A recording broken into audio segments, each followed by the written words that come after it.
Fox59 Newsroom.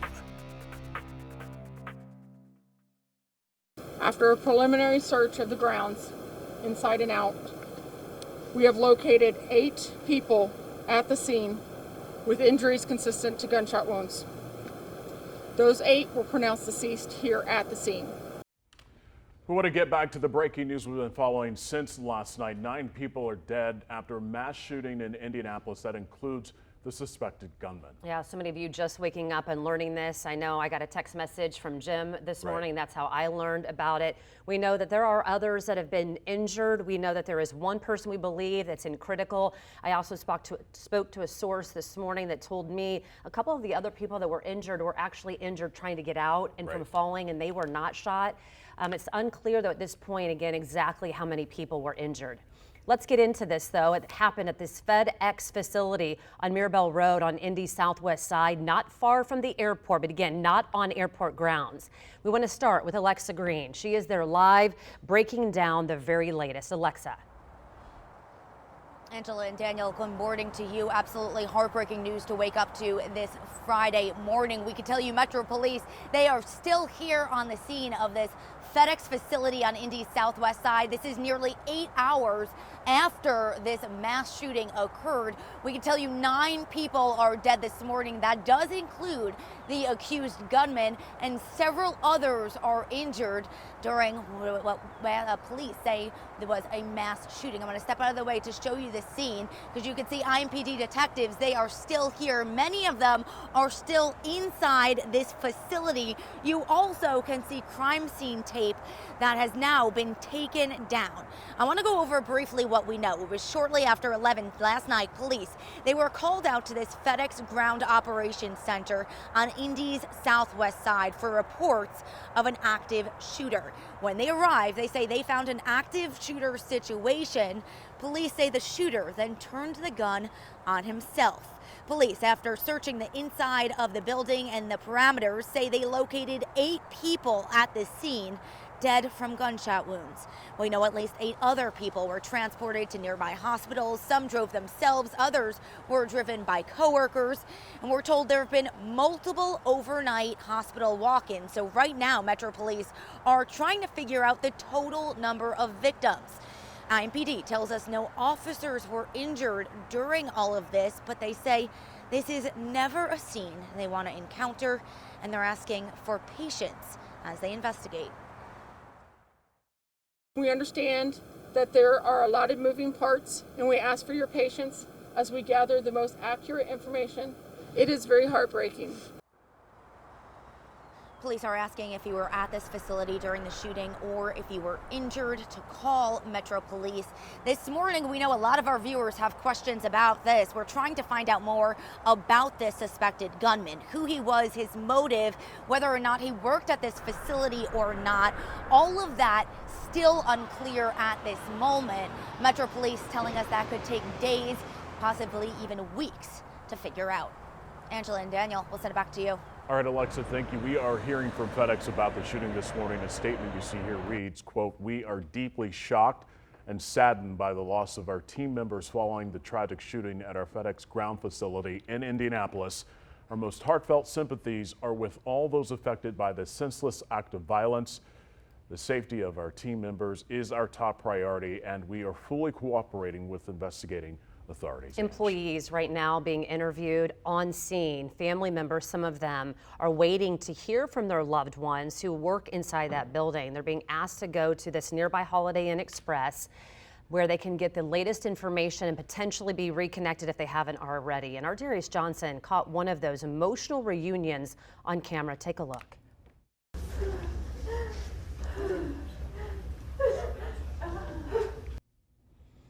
Victims assistance units there now to provide information and help out. You see the police chaplains there as well, the hugs.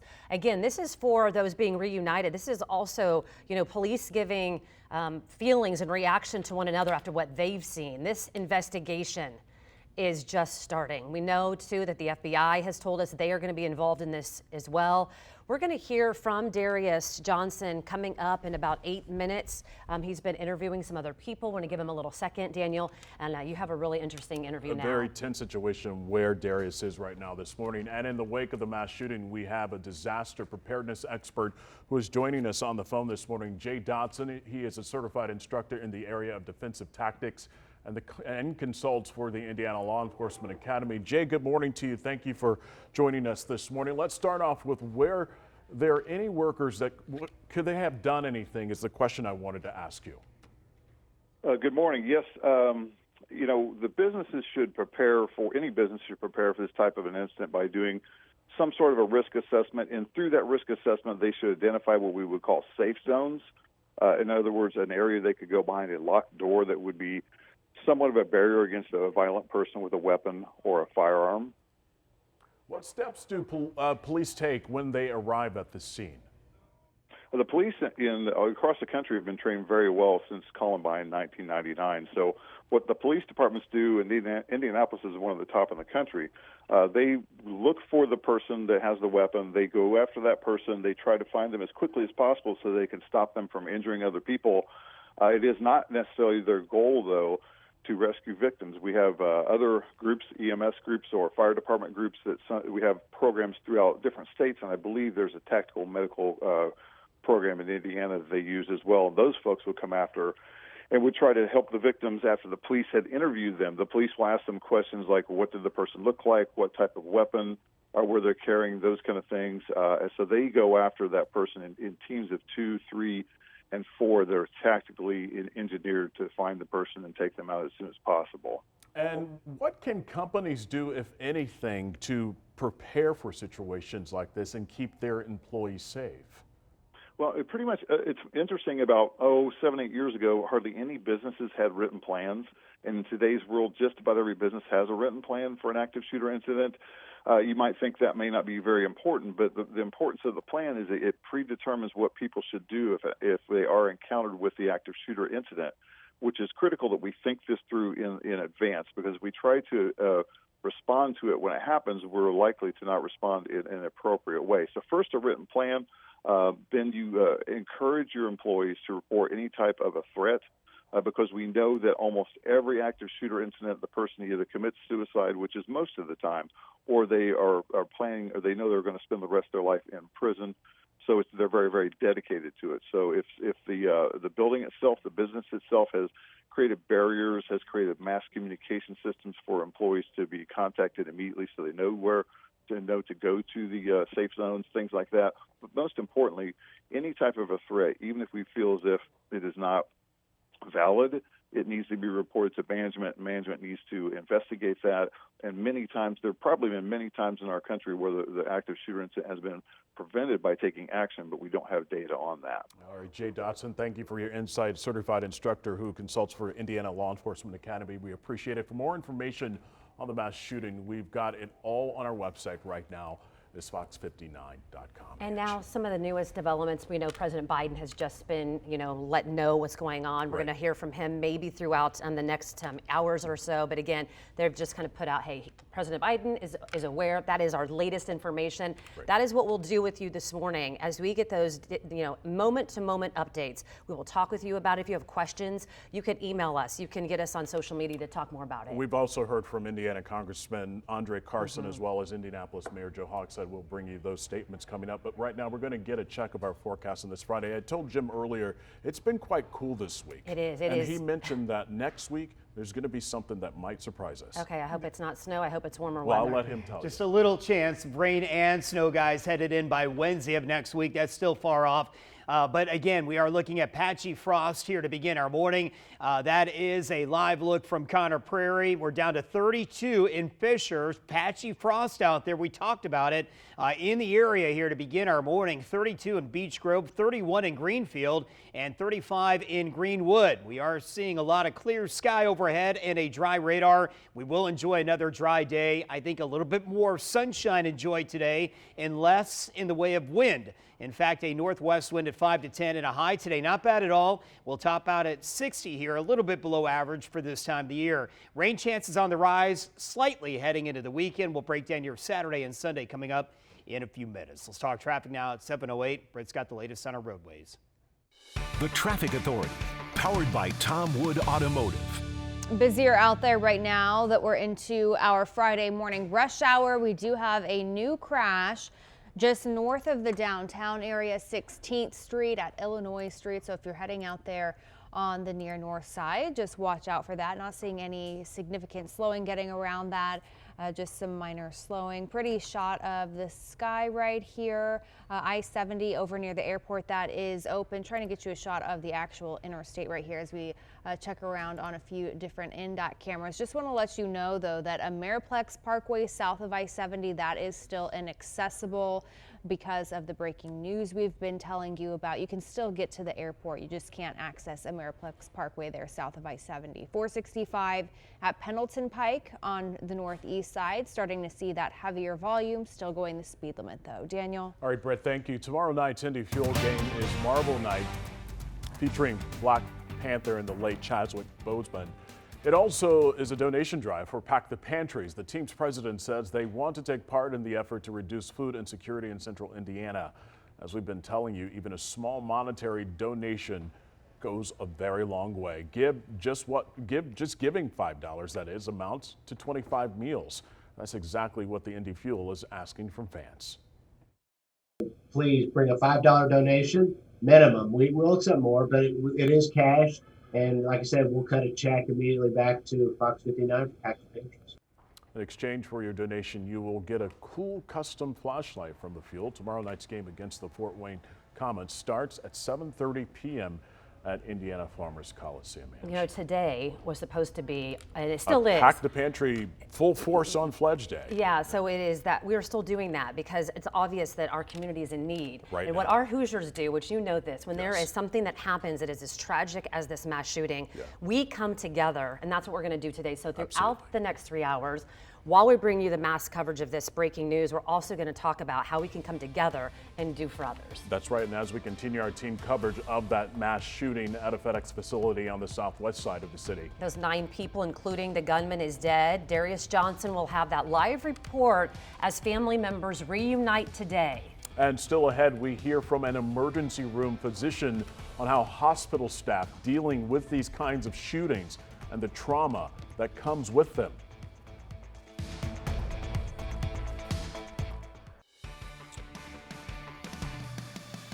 If you are just waking up to the tragic news this morning of the FedEx mass shooting, you are searching for a loved one. Police are asking you to go to the Holiday Inn on Stansted Drive to reunite with them. Fox 59's Darius Johnson has been at this location since 2 o'clock this morning, speaking to loved ones as they wait to learn more. And Darius, I was just watching you in the commercial break, speaking with a gentleman who was looking for someone, and he embraced you with tears. I can't imagine what it's like being out there right now, seeing all of the emotion as these family members wait for information. Daniel, it's heartbreaking. It's overwhelming. There are not many words to describe this. As you see people arrive here this morning in turmoil, they do not know what's going on with their loved ones. They are waking up to see this tragic news, just simply praying that their loved one is alive, but even coming here to learn that there were 8 lives taken, and then also the accused shooter who took his own life. That's still heartbreaking to many of them as well. I'm going to do my best to get you all that interview within the next 30 minutes because it is very heartbreaking, and it's something that I think everyone needs to see because it's really hard to internalize how people feel during this moment right now. Now, I want to go ahead and tell you the people who are arriving here are people just like the Mitchum family that just walked away. They are coming here not knowing if their loved one is dead or alive. They are coming here not knowing if their loved one is in the hospital or not, or knowing if their loved one is at the FedEx facility still working with investigators because they simply do not have phones. Go ahead and take a look at some of this video from early this morning. When we got here around 2 o'clock, there were upwards of 200 people when we first arrived this morning, and that number has dropped to about a dozen, but it continues to grow by the minute because you have people like the Mitchum family who are waking up to this and they want to see what's going on. They want to know the very latest. You know, it's a heartbreaking tragedy, And just behind these doors, you have those FedEx staffers who are working to confirm that information to let families know, just like the Mitchums, exactly who's been accounted for. Go ahead and take a listen at some of this sound I got at the scene early this morning. I had just got off of work, and his baby mama had called me, and she asked me, did I see what was going on, that FedEx, it had been a shooting. And like when I watched the news, I went on Channel 59 News Live, it was just saying that they don't know if the shooting started in the parking lot or in the building. Now take a look at this heartwarming this heartwarming news that this family got right here. This family, they waited for hours not knowing if their loved one was dead or alive. And when they finally found the news, when they finally found out that news, she praised God and she immediately began to cry, tears of joy and a sigh of relief. They continued to hold each other, and chaplains continued to sit there and console them the entire time. Back out here live, you still have more families who are arriving here this morning. They are still coming, waking up to the news. You have some of them who are passing right now. They are rushing past these doors. They are asking us, where do they go? Who do they talk to try to figure out where their loved ones are, where their friends are, where their family is. So it's very heartbreaking. You have the chaplains who are continuously showing love and support this morning. You have members of the Red Cross who are here consoling them as well. And us members of the media, we are here trying to do everything we can in ensuring that everything is going to be okay, and also just trying to sit here and bear with them throughout this, and hey, be someone that they can lean on during these tragic times. We're definitely going to try to get you all that interview within the next 30 minutes, but for now, that's the very latest on the Southwest side. I'm Darius Johnson for Fox 59 News. Darius, we watched you hug that gentleman that came up to you. I mean, it was amazing and just heartfelt and horrific. We'll watch for that here in just a minute. We're going to turn now, it looks like, to someone who has experience. He was actually in the ER last night, a doctor, waiting to see if he would have a victim come into his emergency room. Dr. Louis Profeta is joining us on the phone. He is an emergency physician at St. Vincent Hospital. And Dr. Profeta, I thought of you this morning when I first reached out to you to just say, hey, did you get any patients? Are you doing okay? Take me through the night and what you learned. You didn't end up getting them, but you thought you might. Yeah, I mean, we had gotten a notification. Actually, our police that work in our emergency department had given us a heads up that there was a mass shooting incident within the city. So we were sort of monitoring the police channels before MESH, which is the Managed Emergency Surge of Hospitals, sort of contacted us and informed us that there was a shooting going on at the FedEx complex. So we immediately mobilized the emergency department, emptied out the beds that we could utilize for level 1 trauma care, and sort of mobilized our staff, the trauma team, made sure we had enough physicians on board in case we got a surge of patients. And this was in the middle of an ER that was already full, but we practiced these drills, so we were ready. We were dialed in if they needed us. Yeah, Dr. Profeta, it takes a special person, special people to be physicians like yourself in these kind of situations, police officers, first responders, the 911 operators. First of all, again, I want to say thank you. For what you do for our city. Do you have a feeling, you're also a great author and writer, and you talk a lot about what people go through and what leads people to do certain things. Do you have just your feeling this morning of kind of what you are going through now that you've just gotten off of your shift this morning? You know, it's sad, just like anything else. I mean, we work so hard as a society, and especially in healthcare, to preserve people's lives and to take care of them, and to watch people be so reckless and, so flippant and have such little disregard for human life. And, that it's really disheartening for us that give our heart and souls to this kind of job. And, you do what you can. You try to be the safeguards of society and know that we're there even in the darkest of times and when the worst evil, presents itself to us. But there are people, healthcare, police, fire, within the community that have committed their lives to helping others. Dr. Profeta, again, thank you so much. You're always giving your time anywhere you can, and I just want to say thank you again this morning from the bottom of my heart. Thank you very much. Absolutely. You know what I was just thinking?